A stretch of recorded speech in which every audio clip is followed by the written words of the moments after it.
Hello and welcome to Tetbury, in the middle of the Gloucestershire countryside, not a million miles from where some of the most famous things in Britain are made, such as Marmite and Cadbury's Dairy Milk, and of course, Jaguar.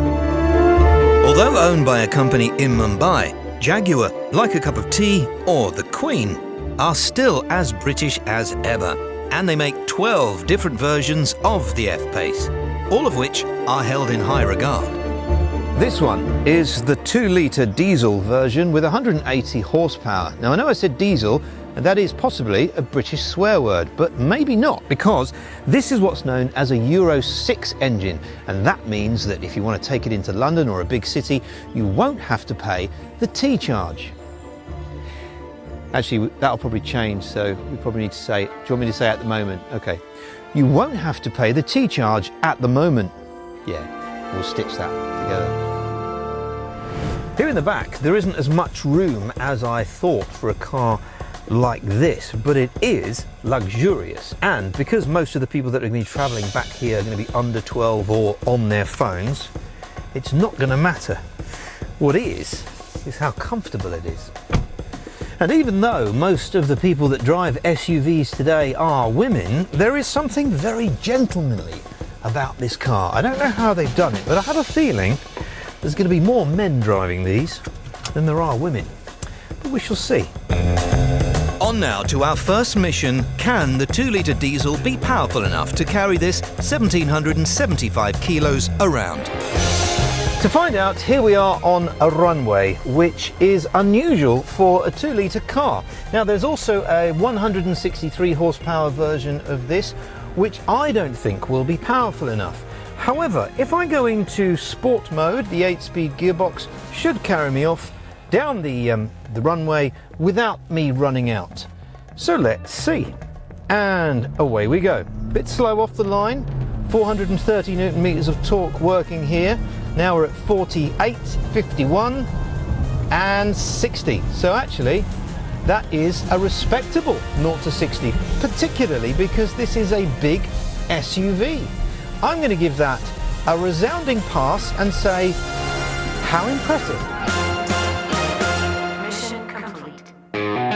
The reason this might be so efficient is largely down to the body, which is made of a thing called aluminium, a British word for aluminum in the US, or aluminium if you're watching in Mumbai. Hello if you are, by the way. This equates to a real-world 38 miles to the gallon and VED of £200 a year, which brings me on to the subject of money. I'd like now to address the fact that a lot of people seem to have said that this car is overpriced. I'm not entirely sure I agree. This one, for example, has got 21 different optional extras on it, like the panoramic roof, which doesn't come as standard. You get the Meridian sound and the auto cruise. None of that is standard, but it's still the same sort of money as you would pay for a base price BMW X5 SE. And this is a lot more luxurious. So it's not that this car is overpriced at all. It's the fact that SUVs in general might be. 2 years on, and any of the early problems have all been fixed, which includes the In Control, or the nav, which we're about to learn about. But I was asked to sit out for this bit so that a celebrity could explain it to you properly. Touch Pro is Jaguar's class-leading premium infotainment system. With a 10-inch HD color touchscreen, you can also choose Jaguar Navigation Pro with door-to-door route mapping, real-time traffic and rerouting, satellite and street view imagery, fuel price searches, and the ability to share your estimated time of arrival. Touch Pro from Jaguar. Actor there, very famous Mark Strong, with an explanation there with missing out the important factors such as speed camera detection. But that's okay, we don't need to. Let's talk about the leather though. The Windsor leather is the one you want, but doesn't come with the standard car. But the 2-litre engine is quieter than the equivalent Mercedes. Then there's the handling, which is actually really surprising. I love the suspension. It's beautifully set up for long journeys. Comfort, cosseting, and it's tranquil as well. I really hate road noise, and I'm so pleased that the F-Pace doesn't really have any. I'd almost go as far as to say this is a bit like a Range Rover. And it has similar perceived value. I was getting text messages of congratulations from friends who thought this was my new car.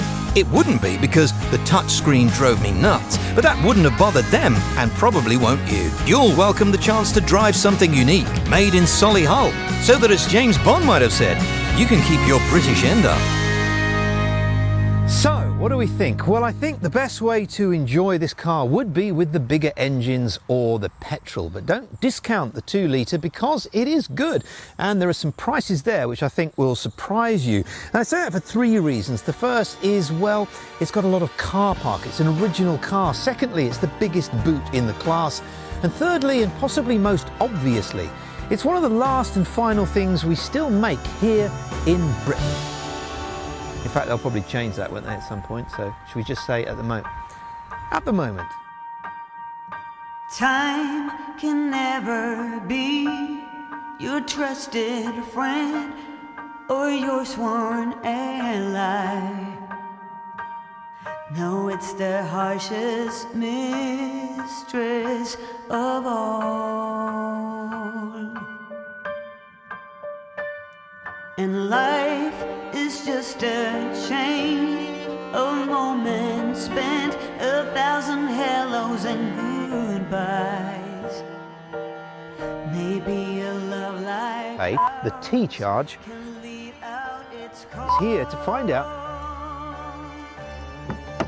Tit.